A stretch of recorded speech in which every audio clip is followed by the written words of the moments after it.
Começa agora mais um podcast do pastor Esdras Carvalho. Bíblia, teologia, aprendizado e edificação. Seja muito bem-vindo. Podcast pastor Esdras Carvalho.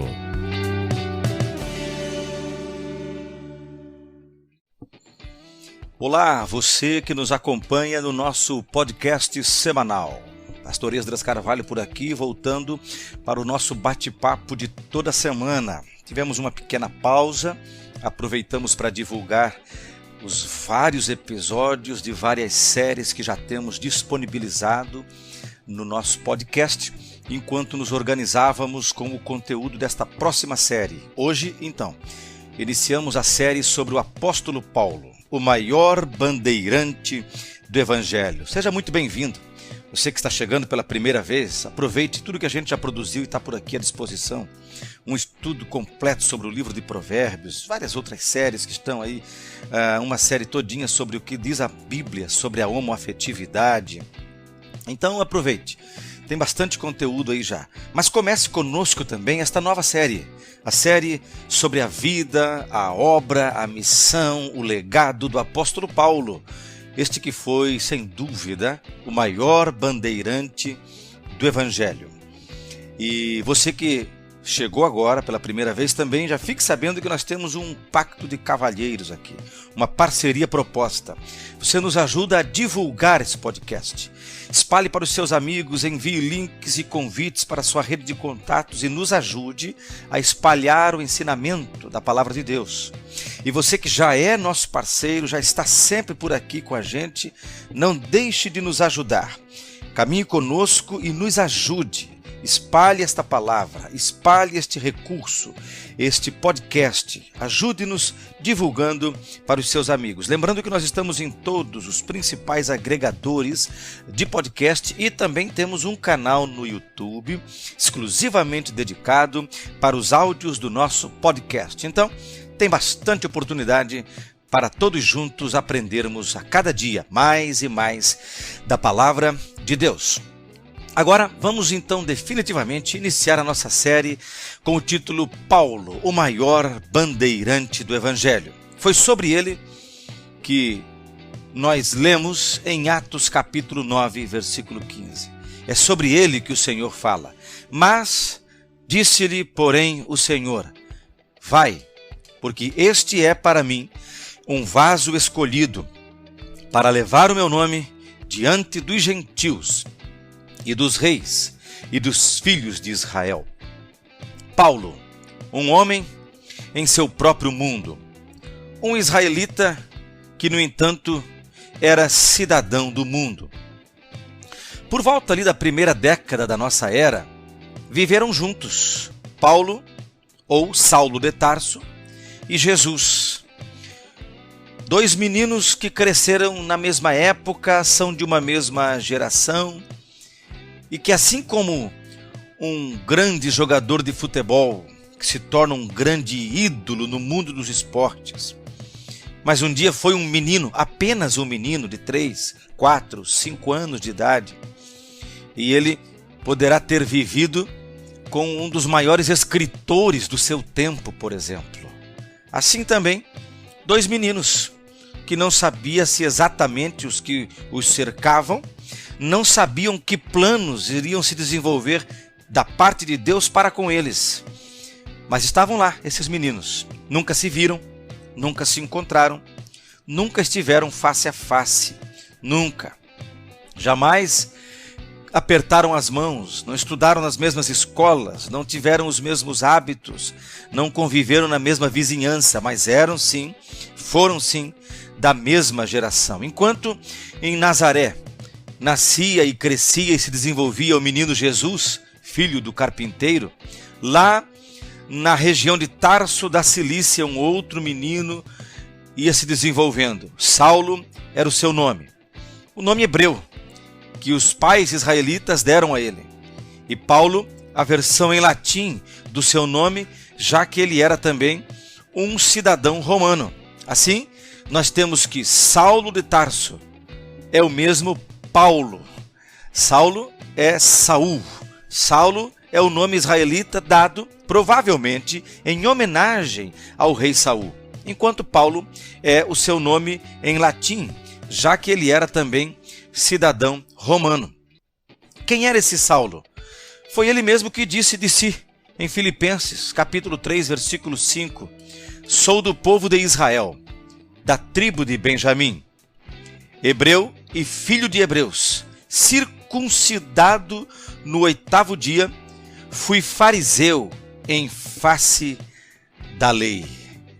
Então, Paulo se apresentava, ou Saulo de Tarso se apresentava como sendo do povo de Israel, da tribo de Benjamim, hebreu e filho de hebreus, circuncidado no 8º dia, fui fariseu em face da lei. Mas o mesmo Saulo de Tarso, quando foi inquirido por um comandante na fortaleza romana lá em Jerusalém, esse mesmo Saulo disse, opa, eu sou judeu, natural de Tarso, cidade nada obscura da Cilícia. Quer dizer, ele se apresenta como judeu, mas, isso foi no capítulo 21 de Atos. No capítulo 22, o mesmo oficial pergunta a sua nacionalidade e ele responde no versículo 28. Eu sou cidadão romano de nascimento. Então ele é sim um hebreu, mas ele é sim um gentio. É por isso que ele é um israelita, mas é um cidadão do mundo. E aí você está estudando um homem que se criou num mundo raro. Nem todas as gerações tiveram o privilégio que esse homem teve. Ele cresceu na política politeísta de Roma. Ele tinha um entendimento completo tanto do mundo dos hebreus quanto do mundo dos gentios. Esse mesmo homem conseguia dialogar com aquelas culturas que eram tão fortes, tão marcantes e tão impactantes. Esse homem falava hebraico, aramaico, grego e latim. Esse homem era um poliglota. Esse homem foi criado aos pés de Gamaliel, o grande mestre Gamaliel. Ele mesmo se apresentou como um fariseu em face da lei. Agora veja que coisa interessante, né? Nós vamos depois falar sobre a conversão desse homem. Por que Deus escolhe este homem? Ele é da classe dos fariseus. Você lembra muito bem que os fariseus não eram bem vistos. Quando Saulo de Tarso, que tinha, repito, por nome grego Paulo, foi treinado como fariseu, ele mesmo fala de si em Atos 26, capítulo 26, versículos 4 e 5. Todos os judeus sabem como tenho vivido desde pequeno, tanto em minha terra natal como em Jerusalém. Eles me conhecem há muito tempo e podem testemunhar, se quiserem, que como fariseu vivi de acordo com a seita mais severa da nossa religião. Depois, ele vai dizer de si mesmo lá em Filipenses capítulo 3, versículos 3 a 5, o que eu já li aqui, revelando a dedicação inabalável que ele tinha por manter suas tradições legalistas. E este seu zelo por Deus, embora fosse verdadeiro, era desprovido da salvação, do novo nascimento. Então ele se apresenta como um excelente exemplo do que poderia ser chamado de hipócrita religioso. Embora Saulo provavelmente não estivesse na multidão naquela ocasião que nós lemos lá em Mateus capítulo 23, aquela repreensão que Jesus faz aos fariseus no capítulo 23 de Mateus representa para nós como Paulo deveria ser visto e como ele era visto pelos cristãos, a condição espiritual de Saulo. Os mestres da lei e os fariseus que se assentam na cadeira de Moisés, disse Jesus em Mateus 23. Obedeçam-lhes e façam tudo o que eles dizem a vocês, mas não façam o que eles fazem, pois não praticam o que pregam. Este era Paulo, ou pelo menos estes eram os fariseus. Não Saulo de Tarso, mas os fariseus eram vistos assim. Jesus continua.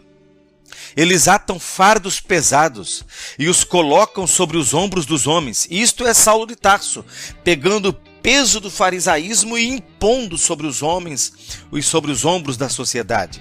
Mas eles mesmos, continuava Jesus, não estão dispostos a levantar um só dedo para removê-los. Talvez nem tudo isso caiba a Saulo de Tarso, porque ele vai dizer de si mesmo que ele era zeloso. Mas veja que lado sombrio essa religião ou essa seita foi apresentando para os cidadãos da sua geração. Tudo o que fazem é para serem vistos pelos homens. Eles fazem seus filactérios, que eram caixas de couro com pergaminho, escritos em 4 colunas, né? E eles tinham isso consigo, fazem os seus filactérios bem largos, e as franjas de suas vestes, você sabe que as borlas, né? O próprio Jesus fazia uso disso porque era o traje cultural deles, era o hábito, né?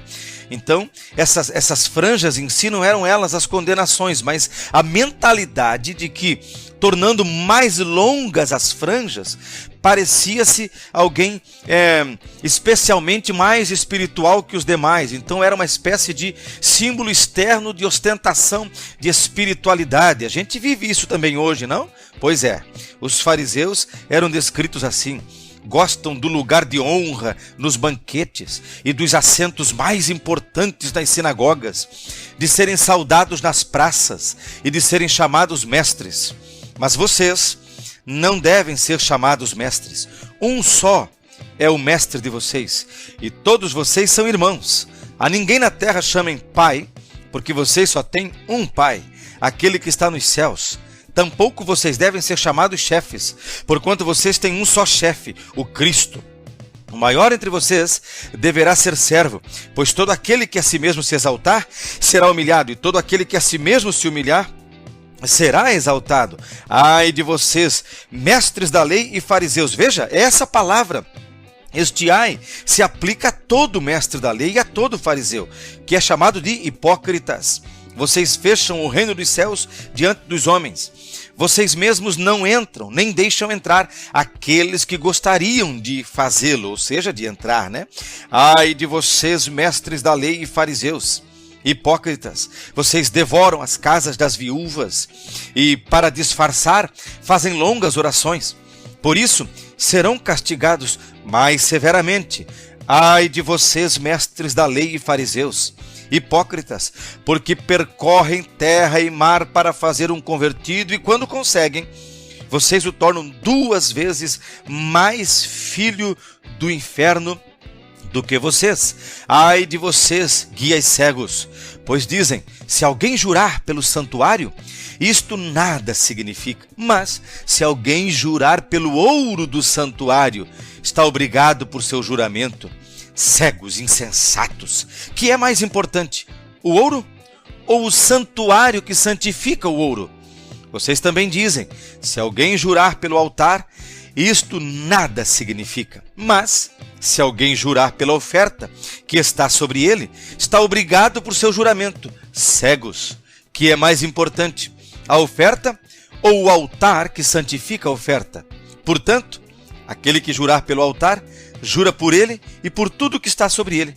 E o que jurar pelo santuário, jura por ele e por aquele que nele habita. E aquele que jurar pelos céus, jura pelo trono de Deus e por aquele que nele se assenta. E Jesus vai fazer mais uma série de ais, ainda em Mateus 23, dos versículos 33 até o 39, né? Ai de vocês, mestres da lei e fariseus hipócritas, vocês dão o dízimo da hortelã e do endro e do cominho, mas têm negligenciado os preceitos mais importantes da lei, a justiça, a misericórdia e a fidelidade. Pois ele diz, ai de vocês, mestres da lei e fariseus, hipócritas, vocês limpam o exterior do copo e do prato, mas por dentro eles estão cheios de ganância e cobiça. Depois ele fala assim, Ai de vocês, mestres da lei e fariseus, hipócritas! Vocês são como sepulcros caiados, bonitos por fora, mas por dentro estão cheios de ossos e todo tipo de imundícia. Ai de vocês, mestres da lei e fariseus, hipócritas! Edificam os túmulos dos profetas e adornam os monumentos dos justos e dizem: se tivéssemos vivido nos tempos dos nossos antepassados. E assim Jesus profere ais e condenações contra os mestres da lei, os fariseus, aos quais Jesus chama várias vezes de hipócritas. E próprio Paulo de Roma vai dizer assim: eu fui fariseu, me destaquei na minha geração. Ora, Deus escolheu este homem, Deus amou este homem, designou para ele um propósito, e ele mesmo disse para Ananias: vai, porque este é para mim um vaso escolhido para levar o meu nome diante dos gentios. No próximo episódio, nós vamos falar sobre a conversão de Saulo de Tarso. Agora, eu gostaria só de dizer para você, ele foi sim este homem ruim, duro, cruel, que perseguiu os cristãos, como veremos, mas Deus o amou. O Senhor Jesus disse: eu o escolhi como um vaso. A soberania de Deus não é acessível a nós, não nos é alcançável, não nos é mensurável. O Senhor escolhe homens da pior estirpe, homens da pior classe. Saulo de Tarso está enquadrado exatamente dentro desta moldura, um homem que todos nós rejeitaríamos, mas que Deus escolheu e haveria de transformá-lo no maior bandeirante do Evangelho. Veja bem esses textos de Mateus capítulo 23. Leia com cuidado os textos onde o próprio Saulo de Tarso fala de si mesmo como sendo este homem mau, este homem cruel, este homem difícil de lidar. Eu vou citar para você, por exemplo, o próprio Paulo dizendo de si mesmo que ele era um homem ruim, né?